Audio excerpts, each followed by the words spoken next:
Hello friends, welcome back to my YouTube channel Vaishnavi free education classes. Friends, ये बताइए कि आज वगैरह बिल्कुल एकदम क्लियर है ना? सभी लोग एक साथ बताएंगे।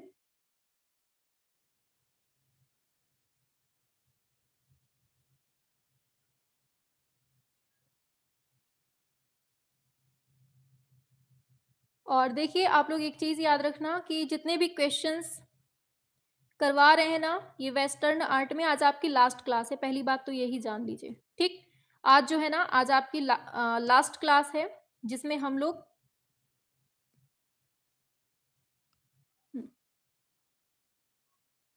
आज ये आपकी लास्ट क्लास है और इस जितना हमने अभी तक वेस्टर्न में पढ़ा दिया है ना, इसी को बार बार रिवाइज करते रहना। यहीं से आपको हूबहू पेपर में मिल जाएंगे क्वेश्चंस, ठीक है। आप लोगों ने खुद ही पढ़ा है तो आप लोगों को पता चल गया होगा कि हम लोगों ने जितना पढ़ा है ना, जितने क्वेश्चंस करे हैं, इससे ज्यादा डीप नहीं पूछ सकता है और इससे ज्यादा हल्के क्वेश्चंस नहीं पूछ सकता, ठीक। हमने हर चीज करवा दी है आपको। और कल से आपका इसी टाइम पर बाज बैच स्टार्ट हो रहा है और हमने उसका शेड्यूल भी लगा दिया है, ठीक। मैम आने वाली हैं, कान पकड़कर चलो क्लास में। हाँ बिल्कुल, ऐसे ही कान पकड़ के कल जो बाज क्लास आनी है ना, उसमें सभी को लेके आना है। सभी का कान, नाक, हाथ, मुंह जो कुछ पकड़ सको घसीट के लेके आना है सभी लोगों को, ठीक। तो चलिए स्टार्ट करते हैं। कल हम लोगों ने 30 क्वेश्चंस तक पढ़ लिया था, ठीक। आज हमें 31 से स्टार्ट करना है और आज बिल्कुल बातचीत नहीं करेगा कोई, क्योंकि आज कैसे भी करके ये क्लास खत्म करनी है, ठीक है।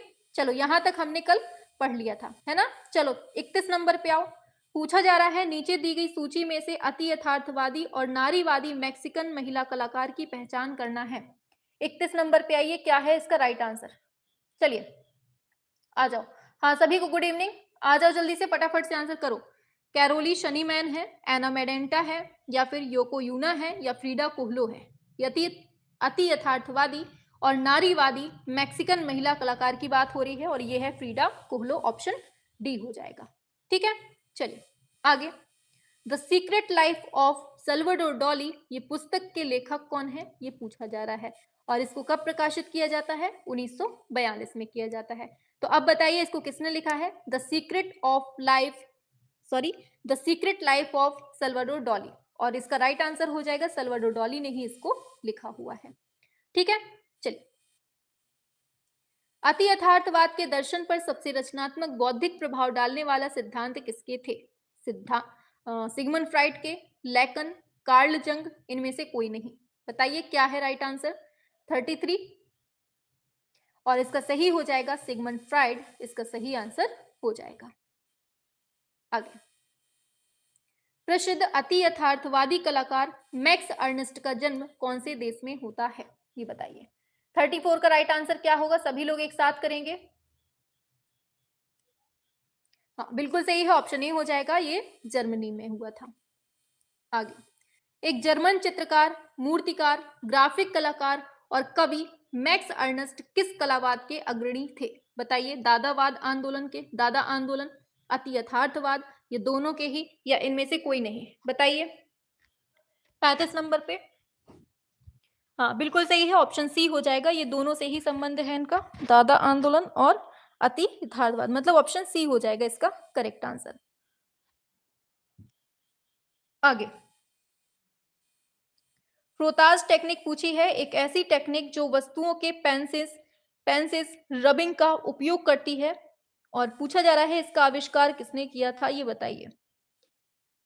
Sigmund Freud, max Ernst, Joan Miro, Salvador Dolly. 36। Max Ernst इसका एकदम सही हो जाएगी, फ्रोताज टेक्निक की बात हो रही है। पूछा जा रहा है, लीजिए इसको बताइए।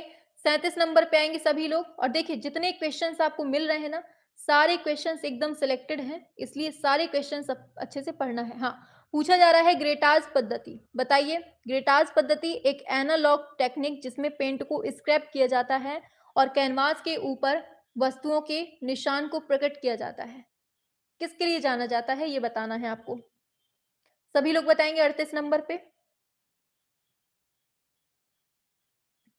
बिल्कुल सही है, मैक्स अर्नस्ट को जाना जाता है, ठीक। ये आपको याद रखना है, ऑप्शन ए हो जाएगा।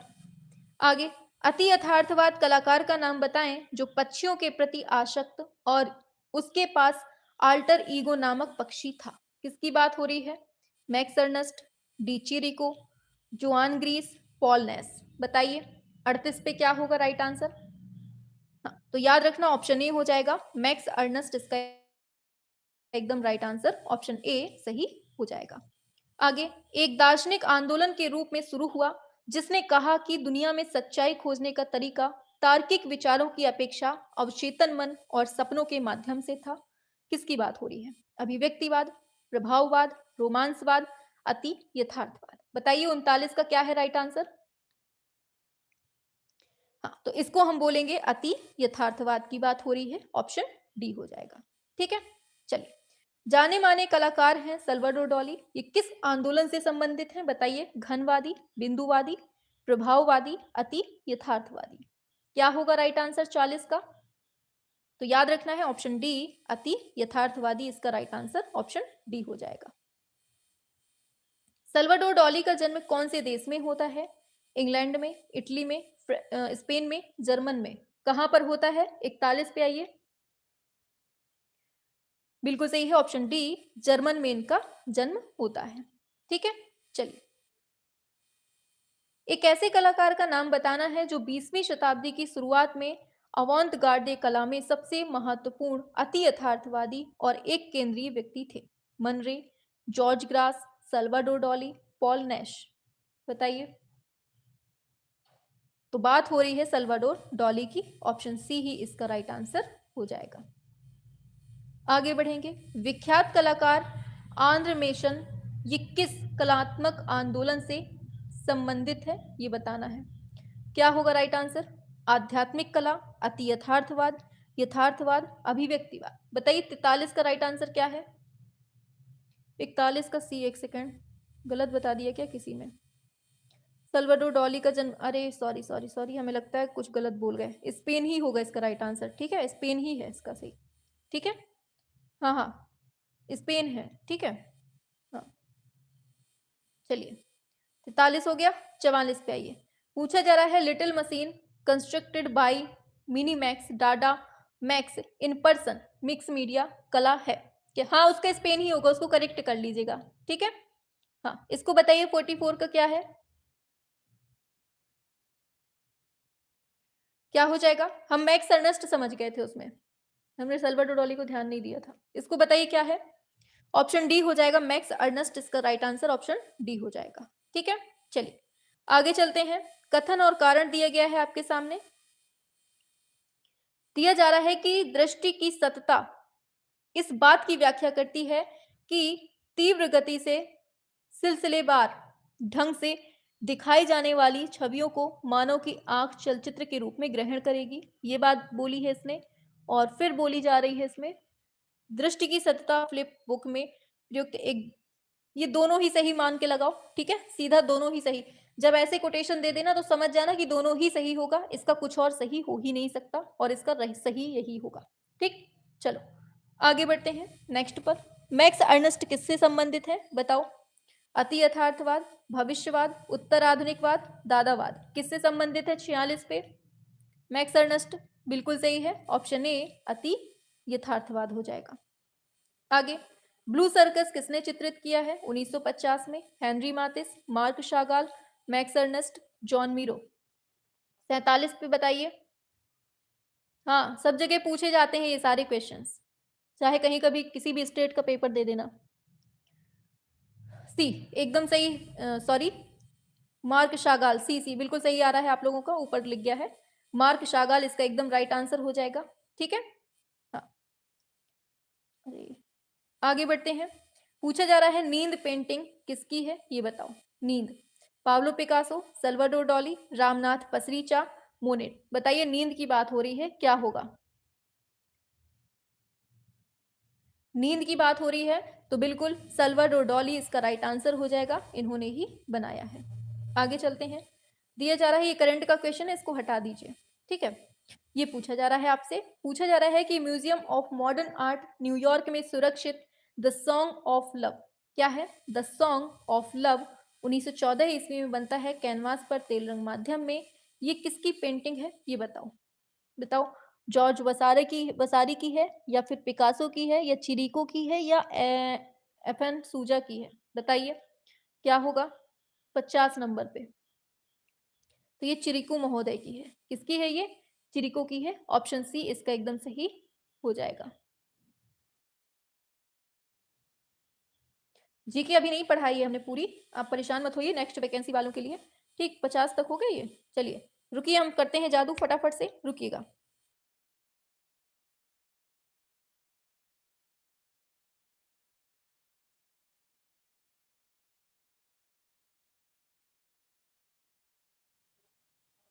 चलिए, एक्शन पेंटिंग स्टार्ट हो गया इधर से। एक्शन पेंटिंग के लिए कौन सा चित्रकार प्रसिद्ध है ये बताना है।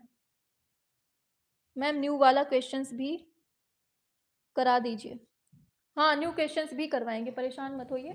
और कल से बाज बैच जो स्टार्ट हो रहा है ना, उसमें सभी को जोड़ना है, क्योंकि उसमें सारे क्वेश्चंस आपको मिक्सअप एकदम मिलेंगे और बहुत आप लोग पढ़ेंगे तो मजा आ जाएगी। ठीक है, चलिए फर्स्ट का क्या है? एक्शन पेंटिंग के लिए कौन फेमस? जैक्सन हो जाएगा। आगे, एक्शन पेंटिंग कौन सी शैली से जन्मी है?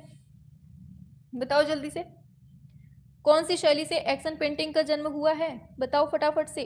घनवाद, अति यथार्थवाद, अभिव्यंजनावाद, अमूर्त अभिव्यंजनावाद, किससे हुआ है? तो याद रखना, ये अमूर्त अभिव्यंजनावाद से इसका जन्म हुआ है। ऑप्शन डी हो जाएगा। एक्शन पेंटिंग का जन्म होता कहाँ पर है? फ्रांस में, अमेरिका में, जर्मनी में, इंग्लैंड में होता है। कहाँ होता है ये बताना है आपको। तीसरे का राइट आंसर क्या होगा? फटाफट से करेंगे सभी लोग। तीसरे तीसरे नंबर पे आओ। वेरी गुड, वेरी गुड, शाबाश, बहुत बढ़िया। अमेरिका इसका एकदम राइट आंसर हो जाएगा। आगे, जैक्सन पोलाक की प्रसिद्ध कृति कौन सी है ये बताइए। रिफ्लेक्शन ऑफ द ब्रिगेडियर, या फिर आइज इन अ हीट, या फिर बताना है क्या है इसका right answer. Autumn rhythm blue poles, ये आपका सही हो जाएगा। ब्लू पोल जो है ना, ये किसने बनाया है? जैक्सन पोलाक ने बनाया है। ठीक, आगे, जैक्सन पोलाक किस देश के रहने वाले कलाकार हैं? इंग्लैंड के, अमेरिका, जर्मनी, फ्रांस, बताइए। जैक्सन पोलाक कौन से देश के रहने वाले कलाकार हैं? ये आपसे यहाँ पूछा जा रहा है। बिल्कुल सही है, अमेरिका से ही हो जाएगा। आगे, कलर फील्ड पेंटिंग का मुख्य चित्रकार कौन है? पिकासो, मार्क रोथको, देगा, मुंक। छठवें नंबर पे आइए। बी एकदम सही है, मार्क रोथको इसका सही हो जाएगा। कलर फील्ड पेंटिंग का मुख्य चित्रकार है मार्क रोथको। आगे, डच अमेरिकन चित्रकार विलियम डी कुनिंग, इनका जन्म कहाँ होता है? अमेरिका, इंग्लैंड, इटली, नीदरलैंड्स, बताइए।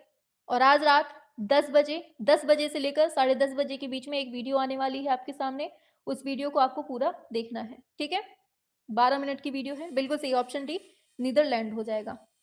आगे, अमेरिकन कला के प्रणेता कौन थे? Hopman, Jackson Pollock, Victor वासरली, Picasso, बताइए। 8 नंबर का क्या है? अमेरिकन कला के प्रणेता कौन है?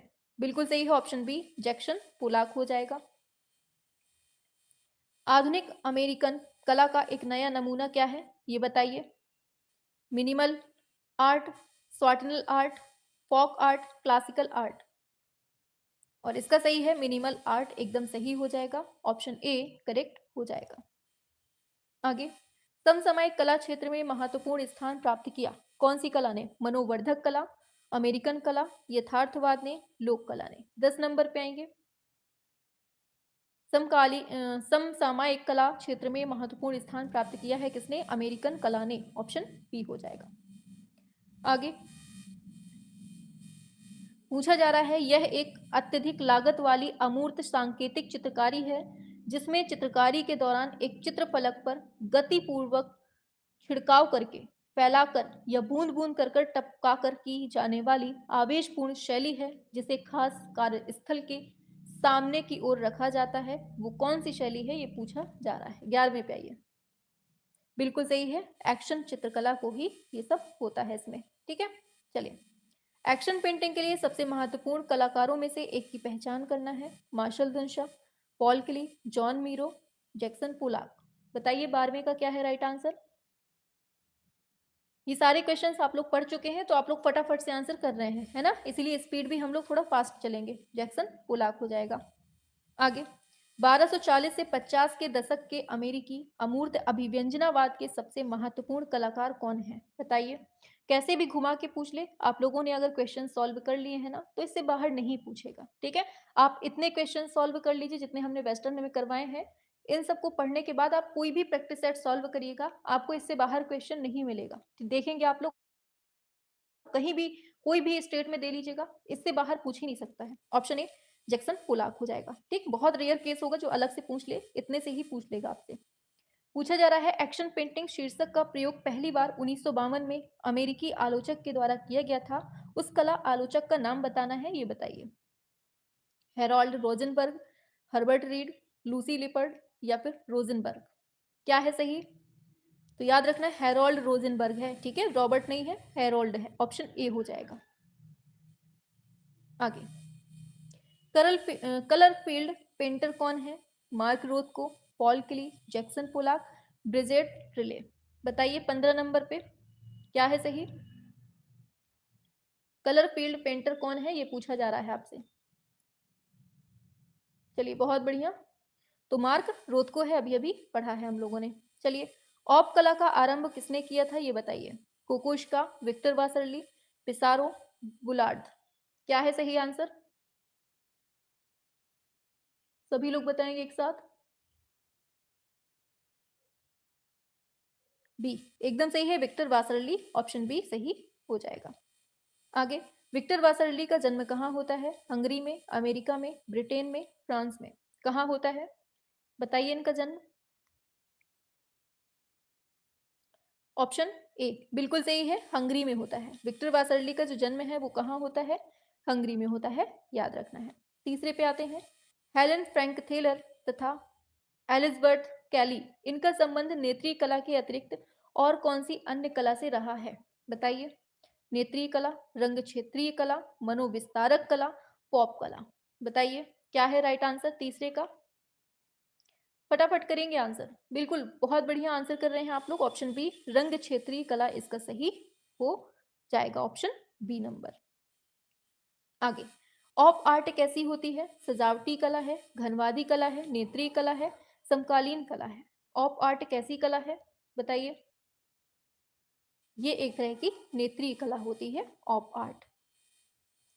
यथार्थवाद, प्राक रैफलवाद, प्रभाववाद तथा पॉप कला आदि ने किस प्रकार के विषयों का अधिक चित्रण किया है? बताइए 5वें नंबर पे क्या है राइट आंसर? सभी बताइए। ऑप्शन डी समकालीन जनजीवन सही हो जाएगा। आगे पॉप चित्रकला पर किसका पूर्ण अधिकार मिलता है? रूसो, रुगोल्ट, सागाल, एंडी वारहोल। 6 नंबर पे आइए।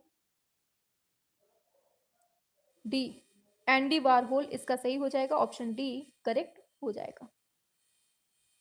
पॉप कला का उदय कहाँ होता है? America, England, Bharat, France. बताइए पॉप कला का उदय कहाँ होता है? ऑप्शन बी कहाँ होता है? इंग्लैंड में होता है, ठीक है।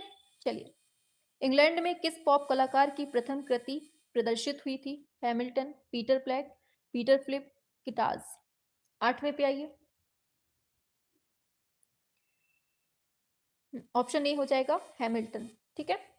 चलिए आगे अमेरिका में पॉप कला किस वर्ष में आरंभ होती है? 1950, 60, 56, 64। 9 नंबर पे आइए।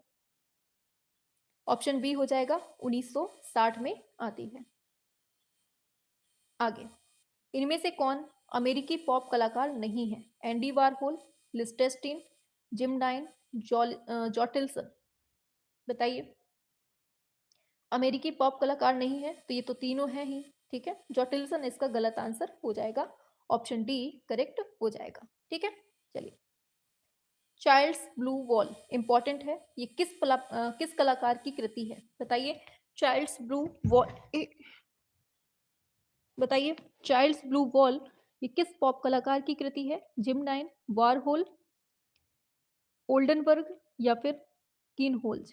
क्या है राइट आंसर 11th का? ए नंबर जिम डाइन इसका सही हो जाएगा। आगे चेल्सी गर्ल नामक चलचित्र किस पॉप कलाकार ने बनाई है? बताइए। भागना पड़ेगा क्योंकि अभी बहुत सारे क्वेश्चंस हैं पगलू, इस वजह से थोड़ा भागना पड़ रहा है कि आज ही कंप्लीट करना है। ऑप्शन डी होगा एंडी वारहोल। ठीक है, आप लोग बाद में रोक कर भी पढ़ सकते हैं, लेकिन हमने बिल्कुल से शेड्यूल वगैरह लगा दिया है, इस वजह से आज ही खत्म करना है। 13 पे आइए, क्या है? भविष्यवादी कला आंदोलन कौन से देश से आरंभ होता है? बताइए। तो याद रखना, फ्रांस, जर्मनी, जापान, इटली। कहाँ से? तो इटली से स्टार्ट होता है। ठीक है, चलिए आगे। इटली की आधुनिक कला का आरंभ होता है दादावाद से, भविष्यवाद से, किरणवाद से, प्रभाववाद से। बताइए 14 का क्या होगा? हाँ, 14 का क्या होगा? बस आप लोग सपोर्ट बनाए रखिए, पढ़ते रहिए बस, ठीक है। हाँ, आप लोगों का छूट जाए तो रोक कर वीडियो वहां पे देख लीजिए, ठीक। हमें चलने दीजिए बिल्कुल एक क्रम में। भी हो जाएगा भविष्यवाद से, ठीक है। और संडे को तैयार रहिएगा, इसका पूरा रिवीजन करवा देंगे फटाफट तरीके से, ठीक। भविष्यवाद के प्रणेता कौन थे? कार्लो कारा, फिलिप्पो तोमासो, सैवर्नी, मैक्स अर्नस्ट। 15 पे आइए, तो याद रखना ऑप्शन बी हो जाएगा फिलिप्पो तोमासो। आगे, भविष्यवाद का मुख्य सिद्धांत कौन सा था? रंग व प्रकाश, गति, समयावच्छेद, ध्वनि कला। बताइए। और इसका सही हो जाएगा समयावच्छेद, इसका सही आंसर हो जाएगा। आगे, भविष्यवादी चित्रकार का नाम बताना है आपको। कार्लो कारा है, मार्शल दुनशा है, पिकाबिया है, पिकासो है। बताइए क्या है इसका राइट आंसर? तो याद रखना कार्लो कारा जो है ना, ये भविष्यवादी चित्रकार है, ठीक, ये याद रखना है। आगे, कौन सा कला आंदोलन गति के चित्रण को लेकर चला था? बहुत इंपॉर्टेंट है। दादावाद, प्रभाववाद, भविष्यवाद, किरणवाद। बताइए 18 नंबर पे क्या होगा? तो ये सही होगा, भविष्यवाद लेकर चला था। आगे, सर्वोच्चवाद का उदय कौन से देश में होता है? भारत, चीन, मॉस्को, फ्रांस। बताइए। और सही होगा मॉस्को में होता है, ठीक, सर्वोच्चवाद। आगे, सुरीलवाद क्या था? एक कला आंदोलन, सांस्कृतिक आंदोलन, राजनैतिक उत्थान, कवियों का सम्मेलन था। बताइए 30 नंबर। तो ये एक कला आंदोलन था। क्या था ये? कला आंदोलन था। नवलचीलवाद के संस्थापक कौन है? ये बताइए। पिएट मोंद्रिया, वाल्दिमीर या फिर गोंकारो कार्लो कारा। क्या हो गए 21 नंबर पे? हाँ, पिएट मोंद्रिया इसका सही आंसर हो जाएगा, नवलचीलवाद के संस्थापक। आगे, भविष्यवाद जिसका उदय इटली में हुआ, इसके प्रणेता कौन है? भविष्यवाद के प्रणेता पूछे जा रहे हैं आपसे। माइकल एंजेलो, डियाकोमो या फिर फिलिप्पो तोमासो मारिनेती, ग्रीस।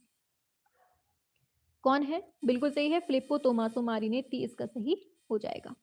आगे, ओडिलन रिडोन ये किस कला आंदोलन से संबंधित है? घनवाद, प्रतीकवाद, भविष्यवाद, यथार्थवाद। बताइए। ये है प्रतीकवाद से। कहां से? प्रतीकवाद से। उस चित्रकार का नाम बताइए जो किरणवाद से संबंधित है। देलोने, मोंद्रिया, आंद्रे, लोरियानोव। बताइए 24 का क्या है? सही हो जाएगा ऑप्शन डी, लोरियानोव इसका सही आंसर हो जाएगा। वर्ष 1993 ईस्वी में वार्षिक टर्नर पुरस्कार जीतने वाली पहली महिला पॉप कलाकार कौन है? बताइए क्या है इसका राइट आंसर? रिचेल वाइड्रेट, पॉलिन बोटी या फिर रेसली ड्रेक्सलर या फिर कोरिटा कैंट। तो इसका राइट आंसर हो जाएगा रेचल वाइट्रेड, इसका सही आंसर ऑप्शन ए सही हो जाएगा। ठीक है, चलिए आगे चलते हैं नेक्स्ट पर। तो पूछा जा रहा है आर्ट एंड इल्यूजन किसने लिखा है? बताइए। एच ग्रोम्बिच ने, हेनरी मूर ने या फिर पनोफ्स्की ने या फिर फिरदौस दास गुप्ता ने। बताइए 26 का क्या है right answer? Art and illusion किसने लिखा है? तो एच ग्रोम्बिच ने लिखा है, ऑप्शन ए इसका राइट आंसर हो जाएगा। 27 पे आते हैं। यूरोपीय चित्रकार जो नारी आकृतियों में सदैव लंबी गर्दन का चित्रांकन करता था, किसकी बात हो रही है? टुलूज़ लॉट्रिक, बर्निनी, मोदिग्लियानी, कैम्ब्रून। बताइए 27 का क्या होगा? इसका सही आंसर होगा ऑप्शन सी, मोदिग्लियानी करेक्ट हो जाएगा। बहुत बढ़िया, काफी सारे बच्चे बिल्कुल साथ साथ चल रहे हैं, बहुत बढ़िया। मतलब इतनी स्पीड रहते हुए भी आप लोग साथ हैं, बहुत बढ़िया, शाबाश। रोम के पास, पोलैंड के पास, चीन के पास, जापान के पास। क्या है 28 का? बी एकदम सही है, पोलैंड के पास, ऑप्शन बी हो जाएगा। कंप्यूटर हार्डवेयर के पास उसके मुख्य अवयव के रूप में चार्ज्ड, बताइए, चार्ज्ड कपल्ड डिवाइस है, किसकी बात हो रही है? CPU, mouse, keyboard, scanner. Option D scanner इसका सही आंसर हो जाएगा। ठीक है, चलिए आगे बढ़ते हैं। प्रयाग झा चिल्लर किस लिए जाने जाते हैं ये बताइए। वीडियोग्राफी के लिए, छापा चित्रण के लिए, कंप्यूटर चित्रण के लिए, सेरीग्राफी चित्रण के लिए, बताइए। प्रयाग झा चिल्लर जाने जाते हैं किसके लिए? तो याद रखना छापा चित्रण के लिए। ऑप्शन बी इसका एकदम सही आंसर हो जाएगा। पूर्णतः प्रथम एनिमेटेड फीचर फिल्म कौन सी है? टॉय स्टोरी, हेट स्टोरी, कहानी, ट्रिब्यूट मनी। 31 पे आइए। ऑप्शन ए होगा टॉय स्टोरी जो है ना पूर्णतः एनिमेटेड फीचर फिल्म है। एज ऑफ इनोसेंस के चित्रकार कौन है? तैयब मेहता, मैलोल, रेनॉल्ड्स या फिर पिकाबिया। 32 नंबर। हाँ बिल्कुल सही है, रेनॉल्ड्स इसका सही आंसर हो जाएगा। Option C age of innocence. प्रसिद्ध चित्र है मैट्स ऑफ ऑनर, इसका चित्रकार कौन है? दिएगो वेल्सक्वेज, एडगर देगा, मातिस, इनमें से कोई नहीं। बताइए 33 का क्या है सही आंसर। ये सारे क्वेश्चंस आप पढ़ चुके हैं पहले भी, हमें बहुत अच्छे से पता है, इसीलिए स्पीड बहुत अच्छी मेंटेन किए हुए हैं। ऑप्शन ए होगा वेल्सक्वेज, बिल्कुल सही, ऑप्शन ए हो जाएगा। आगे, क्रिटिक ऑफ जजमेंट के लेखक कौन है ये बताना है। कांट इमैनुअल है, रैम्ब्रा है, गोगा गोगा या फिर ब्रैंकुसी। बताइए 34 का क्या है। ये क्लास कब होती है मैम? रात में 8 बजे होती है और आज ये लास्ट क्लास है वेस्टर्न आर्ट की, आप लेट हो चुकी हैं। बिल्कुल ऑप्शन ए होगा कांट इमैनुअल। और आज क्या है ये बताओ, आज क्या है? शनिवार है क्या आज?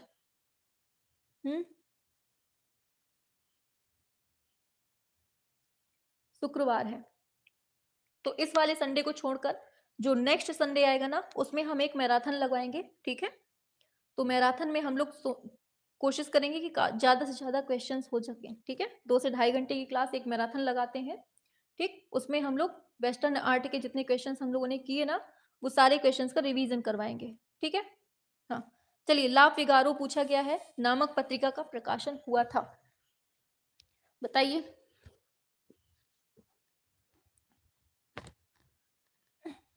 चलिए क्या होगा।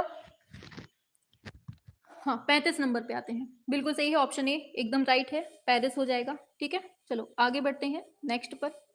भविष्यवादी कलाकारों की प्रथम प्रदर्शनी कहाँ हुई थी ये बताइए। 36 पे आइए। और भविष्यवादी कलाकारों की पहली प्रदर्शनी पूछी गई है, ये होती है कहाँ? पेरिस में होती है। आगे, सर्वोच्चवाद के प्रणेता कौन है? नाताल्य है, मालेविच है, डेविड है, पूर्वे है। बताइए क्या हो जाएगा। सर्वोच्चवाद के प्रणेता पूछे गए हैं, ये है मालेविच। ऑप्शन बी इसका एकदम राइट आंसर हो जाएगा।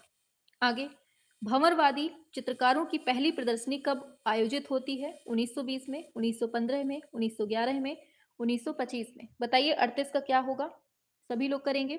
भंवरवादी चित्रकारों की पहली प्रदर्शनी कब आयोजित होती है? याद रखना 1915 में होती है। कब होती है? 1915 में होती है। आगे, less paints, cubist, meditation, aesthetics, cubist, painters, ये जो दिया हुआ है ना, मतलब less paints, cubist, meditation, aesthetics, इसके मध्य मतलब किसके द्वारा लिखी गई है ये पुस्तक, ये पूछी गई है। मतलब टाइम वाइम ये सब हटाओ, ये किसके द्वारा लिखी गई केवल इतना बताना है आपको। ऑप्शन ए हो जाएगा अपोलोनियर के द्वारा लिखा गया है, ऑप्शन ए इसका राइट आंसर हो जाएगा। चलिए, 1909 को म्यूनिख में एक नव कलाकार मंडल की स्थापना होती है, कब होती है? 1909 में। किसके द्वारा होती है ये बताना है। 40 पे आइए। ऑप्शन ए हो जाएगा कंडेंस्की के द्वारा लिखी जाती है, ऑप्शन ए राइट हो जाएगा। आगे पूछा जा रहा है, तुच्छ वस्तुओं को खड़ा वास्तविक छवि से भी बड़ा दिखाना निम्नलिखित में से किस मूर्ति कला रीति की मुख्य विशेषता है? आधुनिकतावादी स्विस मूर्तिकार, युद्ध पूर्व यूरोपीय यथार्थवादी, युद्धोपरांत अमेरिकन पॉप कलाकार, प्रारंभिक दादावादी। 44 पे आइए, सॉरी 41 पे। बिल्कुल सही है, ऑप्शन सी युद्धोपरांत अमेरिकन पॉप कलाकार इसका सही हो जाएगा। आगे, मोन्टाज मूलतः किस निदेशक की चलचित्र की आशु रचना है? ये फिल्म है, बताइए क्या होगा।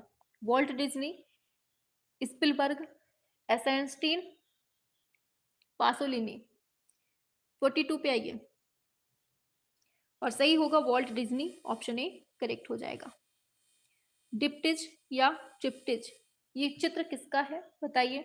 फ्रांसिस बेकन, तैयब मेहता, गायतोंडे, राम कुमार, बताइए किसका है ये? ऑप्शन ए हो जाएगा फ्रांसिस बेकन, इसका राइट हो जाएगा। ये क्या है इसका राइट आंसर? सभी लोग करेंगे एक साथ। ऑप्शन बी हो जाएगा डेविड बॉमबर्ग की है। किसकी है? डेविड बॉमबर्ग की है। ठीक है, चलिए आगे चलते हैं। कथन कारण दिया गया है, पूछा जा रहा है इसमें एंडी वारहोल ललित कला माध्यमों का महान कलाकार था जिसने जनसंचार माध्यमों का मनचाहे ढंग से उपयोग किया। फिर तर्क दिया है क्योंकि उसने अपनी कलाओं में अपने समय के लोकप्रिय व्यक्तियों के आकृतियों का उपयोग किया था। बताइए क्या है इसका राइट आंसर 45 नंबर पे? ऑप्शन ए होगा, ए सही है लेकिन आर गलत दिया है। ठीक, ऑप्शन ए तो बिल्कुल करेक्ट दिया है। चलिए आगे बढ़ जाते हैं नेक्स्ट पर। फिलिप्पो तोमासो मारिनेती कौन था ये बताना है आपको। बताइए 46 नंबर पे फिलिप्पो तोमासो। 9 बजे वाली यूपी टीजीटी वालों के लिए नहीं है, ठीक है? जो बीपीएससी का एग्जाम देने वाले हैं, चाहे वो 1 to 5 के हों, चाहे 6 to 8 के हों, या 9 to 10 के हों, या 11 to 12 के हों, उन सभी के लिए इंपॉर्टेंट है। अगर आपने भी बीपीएससी का फॉर्म डाला हुआ है तो वो आपके लिए इंपॉर्टेंट है। ठीक, हमने बहुत बार बता दिया है, अब ये लास्ट बार है। चलिए, तो इसका बताना है बिल्कुल ऑप्शन ए भविष्यवाद का घोषणा पत्र निर्माता सही हो जाएगा। ठीक है, चलिए एज ऑफ ब्रॉन्ज, बताइए क्या होगा इसका राइट आंसर? फटाफट से करेंगे, क्या होगा राइट आंसर इसका? बस इतने क्वेश्चन और बचे हैं, थोड़ी से बस, फिर इसके बाद खत्म आपका। पहले का क्या है? ऑप्शन सी हो जाएगा, रोडिन इसका सही हो जाएगा। एज ऑफ ब्रॉन्ज जो है ना, ये एक आदमकद पुरुष कांस्य प्रतिमा है। ये किसकी है? तो रॉडिन की प्रतिमा है, ये आपको याद रखना है। ठीक है, हाँ आगे बढ़ते हैं। दूसरा नंबर, अगस्त रॉडिन की प्रसिद्ध प्रतिमा एज ऑफ ब्रॉन्ज कहाँ सुरक्षित है? आप लोग मानते भी तो नहीं है, अगर अगर बता भी दिया जाता है बहुत बार तो आप लोग मानते भी नहीं है, बार बार कमेंट पे करते जाते हैं। समझ रहे हैं, आप लोग देख रहे हैं कि मैम देख रही हैं सारे कमेंट, फिर भी आप लोग बार बार कॉपी पेस्ट करते जाते हैं। एक मैसेज को ना एक बार डाल दिया करिए, हम देख लेते हैं, हम समझ जाते हैं कि आप लोग क्या कहना चाह रहे हैं। ठीक है, ऑप्शन ए होगा, जर्मनी में इसको रखा गया है। द वॉकिंग मैन पूछा जा रहा है, इसके मूर्तिकार कौन है? केवल मूर्तिकार याद रखने हैं कि किसके हैं। ठीक, बाकी आपको दुनिया भर का फलाना ढिमकाना नहीं याद रखना कि कहाँ रखी है। द वॉकिंग मैन कहाँ किसकी है बताओ? ऑप्शन ए अगस्त रॉडिन इसका सही हो जाएगा। आगे, द बर्गर्स ऑफ कैलिस, इस मूर्ति के मूर्तिकार कौन है बताइए? द बर्गर्स ऑफ कैलिस, क्या है इसका राइट आंसर?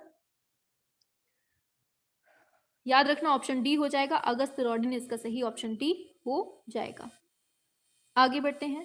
फ्रांसीसी मूर्तिकार अगस्त रॉडिन के द्वारा वर्ष 1882 ईस्वी में निर्मित है प्रसिद्ध मूर्ति दाकिस, ये कहाँ सुरक्षित है? ये आपको पूरा याद रखना है क्योंकि बहुत ज्यादा इंपॉर्टेंट है। बताइए किसकी है ये और कहाँ रखी गई है, ये पूछी गई है। ऑप्शन ए पेरिस में इसको रखा गया है। कहाँ पर? पेरिस में रखा गया है।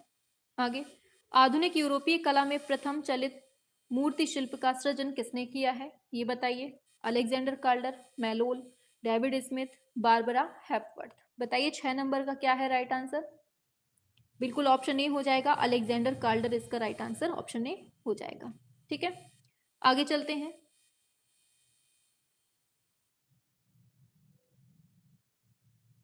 ललित कला में ये सारे क्वेश्चंस पूछे जाते हैं। ठीक है, हाँ, अमेरिकी मूर्तिकार अलेक्जेंडर कार्लर किस कला आंदोलन से संबंधित है बताओ 7वें नंबर पे? ये सभी kinetic art, surrealism, abstract art, तो ये सब जो है ना इसमें हो जाएगा। आगे बढ़ते हैं। कार्लर्स ला ग्रांडे विटेसे, इसके मूर्तिकार कौन है ये बताना है। कार्लर्स ला ग्रांडे विटेसे, इसके मूर्तिकार कौन है ये पूछा जा रहा है आपसे, बताइए।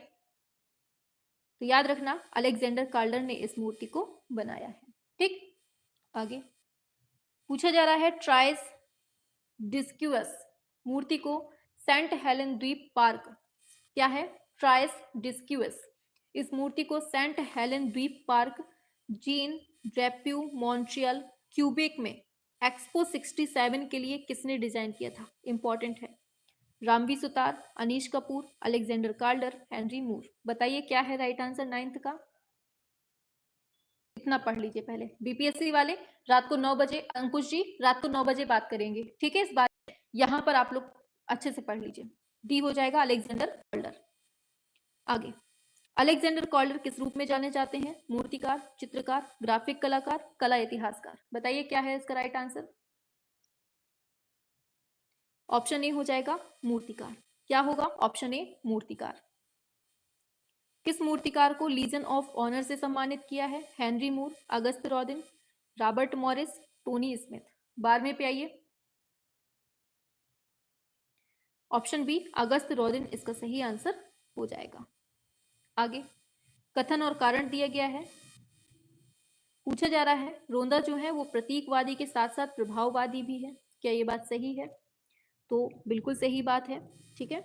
और क्योंकि रोंदा ने अपनी कृतियों में उत्तर 19वीं शताब्दी के दो प्रमुख प्रवृत्तियों का संयोजन किया है, ये भी सही है। मतलब दोनों ही चीजें एकदम सही हैं। ऑप्शन बी इसका राइट आंसर हो जाएगा। आगे पूछा जा रहा है द रिवर प्रसिद्ध कांस्य प्रतिमा के मूर्तिकार कौन है, ये बताना है आपको 14 नंबर पे। बताइए। तो याद रखना ये है एरिस्टाइट, क्या है? एरिस्टाइट मेलोल जो है ना, ये इनके मूर्तिकार हैं दारीवर के, ठीक, ये याद रखना है। आगे, निम्नलिखित में से किस फ्रांसीसी मूर्तिकार ने सुदृढ़ मांसपेशियों वाली गतिशील महिला आकृति का शिल्प बनाया है, ये बताइए। आज तो सच में हार्ट अटैक आ जाएगा, बिल्कुल आ जाएगा। हमसे पूछिए हम कैसे बोल रहे हैं, आवाज नहीं निकल रही है। रोंदा, बर्निनी, मैलोल, दुनशा। बताइए। पहले तो पता है हम ऊपर आ गए थे अपने रूम पे, 5 बजे आ गए थे। 5 बजे के बाद से हमने रिकॉर्ड करना स्टार्ट किया वीडियो। पहले हमने जो अभी रात को 10 बजे आनी है उसके बारे में रिकॉर्ड किया, और फिर तुरंत आपका 6 बजे से, वो 7 बजे से आपकी दूसरी क्लास लग गई, उसमें फटाफट बोलना स्टार्ट किया, फिर तुरंत यहाँ आ गए। तो बहुत ज़्यादा चीज़ें हो गई आज। सी हो जाएगा, मैलोल इसका राइट आंसर हो जाएगा। बताइए एयर कास्ट मूर्ति किसने बनाई है, ये बताइए। दुनशा, पिकासो, गोया, मैलोल। क्या है राइट आंसर उसका? आज बहुत ज्यादा मेहनत पड़ गई है। चलिए इसको बताइए 16 नंबर पे। डी हो जाएगा मैलोल। ब्रिटिश मूर्तिकार है हेनरी मूर, ये किससे प्रभावित थे ये बताइए। 17 पे क्या है? ऑप्शन ए होगा माया तथा एडचेक मूर्तिकला। ऑप्शन ए इसका राइट आंसर हो जाएगा। आगे बढ़ते हैं। रोंदा के द्वारा निर्मित है शिल्प गेट्स ऑफ हेल, ये किसके शिल्प से प्रभावित है ये बताना है 18 नंबर पे। बताइए क्या है इसका राइट आंसर? और इसका सही हो जाएगा लॉरेंजो घिबर्ती। ऑप्शन बी सही हो जाएगा। संरचनावादी मूर्तिकारों की समूह कौन सा है ये बताइए 19 नंबर। बस 10 क्वेश्चन और बचे, खत्म फिर। 19 का ऑप्शन ए बिल्कुल सही है, मालेविच, गैबो और फिर रॉडचेंको, इसका सही हो जाएगा ऑप्शन ए। आगे पूछा जा रहा है 20 नंबर पे। हेनरी मूर ने अपने शिल्प को खुले स्थान में रखने को वरीयता दी ताकि सभी उसे देख सकें, क्या ये बात सही है? बिल्कुल सही बात है, क्योंकि वे चाहते थे कि उनका शिल्प केवल सजावटी वस्तु बनकर ना रह जाए बल्कि लोगों को प्रेरित करना चाहिए। तो ये दोनों ही सही है, ऑप्शन ए करेक्ट हो जाएगा। आगे दिया जा रहा है अनेक आधुनिक कलाकारों ने आदिम मूर्ति कला शैली में अपने काष्ठ शिल्पों को निर्मित किया, ये बात सही है क्या? चलो बताओ फटाफट से। बिल्कुल सही है, ठीक है। फिर दिया है कारण, क्योंकि उनके विचारों में यह जीवन के गूढ़तम रहस्यों को परम गंभीरता के साथ उद्घटित करता है। ये भी दोनों ही कोटेशन एकदम राइट है, मतलब दोनों ही सही है। ऑप्शन सी सही हो जाएगा, ठीक है। चलिए आगे बढ़ेंगे। फिर से कथन कारण है। दिया जा रहा है सौंदर्य के प्रति हेनरी मूर का लक्ष्य केवल इसका प्रसन्न करने वाला पहलू नहीं है, बोला है इसने। क्या होगा राइट आंसर? नहीं है सौंदर्य के प्रति, हाँ बिल्कुल सही है, इसमें सही दिया है, बिल्कुल सही है। फिर दिया है आदिम मूर्तिकला की भांति हेनरी मूर के कार्य में एक आंतरिक दबी हुई शक्ति है। देखो जब ये बिल्कुल एकदम कोटेशन हूबहू ऐसा लगे कि बिल्कुल से बना बनाया कोटेशन है तो ये हमेशा सही ही होता है, ठीक। ऑप्शन बी इसका राइट आंसर हो जाएगा। आगे हेनरी मूर की एक बड़ी प्रदर्शनी Delhi monuments of the third international जो कि सेंट पीटर्सबर्ग में स्थापित है, ये द्वारा निर्मित है? बताइए क्या है राइट आंसर? ऑप्शन ए हो जाएगा रूसी वास्तुकार हैं व्लादिमीर टाटलिन, इनके द्वारा निर्मित है। ठीक है, monument of the third international हो जाएगा। आगे पूछा जा रहा है unique forms of continuity in space, ये ब्रॉन्ज मूर्ति है, इसके रचनाकार कौन है? बताइए क्या होगा इसका राइट आंसर? ऑप्शन ए हो जाएगा उम्बेर्तो बोचियोनी, इसका सही answer option A right answer हो जाएगा। ठीक है, दार्शनिक है, बताओ ये दार्शनिक जो है ना, ये मतलब मूर्ति शिल्प है, ब्रॉन्ज में बनी है, इसको किसने बनाया है ये बताइए। बताइए रैम्ब्रा, ब्रांकुसी, जॉन मीरो, रॉडिन, क्या है 26 का राइट आंसर? ऑप्शन डी हो जाएगा रॉडिन, इसका करेक्ट आंसर हो जाएगा। ठीक है, चलिए आगे। बारबरा हेपवर्थ कौन थी? बताइए, ब्रिटिश मूर्तिकार, अमेरिकी, स्वीडिश, फ्रांसीसी। बारबरा हेपवर्थ कौन थी पूछा जा रहा है, तो ये ब्रिटिश मूर्तिकार थी। कौन? ब्रिटिश मूर्तिकार हो जाएगा। आगे नेक्स्ट पर, इसको छोड़ दीजिए, ये बहुत टफ होगा, ये पूछा भी नहीं जाएगा आपसे। ये बताइए, ये भी टफ श्रेणी में है, इसको बताइए, लास्ट क्वेश्चन आज का। बताइए हांसन कौन है? लास्ट नहीं है, अभी 2-3 और हैं। डुआन हांसन कौन है? अमेरिकी मूर्तिकार हैं, ब्रिटिश हैं, इटालियन है, फ्रेंच है, क्या होगा इसका राइट आंसर? मैम जी वॉइस कम है, 1 सेकेंड ऊपर कर लेते हैं, लीजिए अब सही होगी। हाँ, तो क्या है इसका राइट आंसर? ऑप्शन ए अमेरिकी मूर्तिकार हो जाएगा। आगे बस इतना ही है, इतने ही है। ठीक है, बस इतने ही है।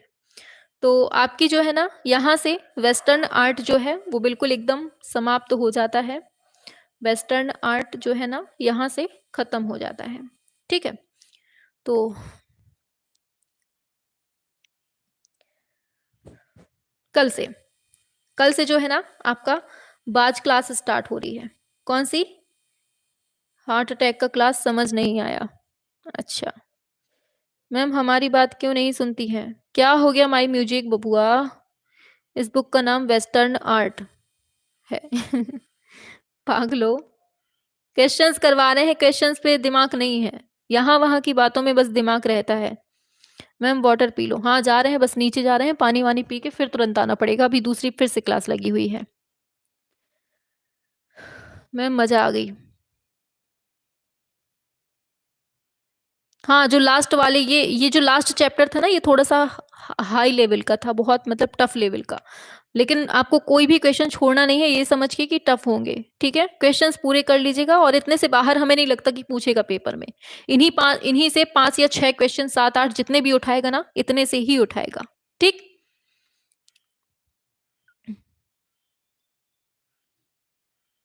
हाँ हाँ बिल्कुल। 9 बजे क्लास होगी, हाँ 9 बजे क्लास लगी हुई है बीपीएससी वालों की। फिर भी बहुत सही हुए हैं मैम, शाबाश। बाकी इसके पहले जो करवाए थे वो सारे क्वेश्चन सही हुए, वेरी गुड, बहुत अच्छे, वेल डन, अमेजिंग। ठीक है, तो कल से बाज बैच में स्टार्ट, जो कल से जो बाज बैच स्टार्ट हो रहा है उसमें सभी को जुड़ना है। ठीक है, और आज हमने एक शॉर्ट्स डाला हुआ है इसी चैनल पे, यूट्यूब पर ही एक शॉर्ट डाला हुआ है उसी वीडियो का, कि बहुत फड़फड़ा चुके कबूतर, अब बाज की बारी है। ठीक है, अब बाज उड़ने वाला है, ऐसे कुछ कोटेशन है, उस मतलब उस सॉन्ग की लाइन है।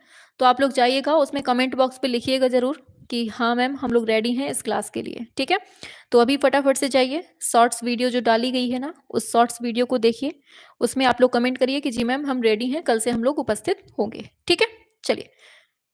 हाँ,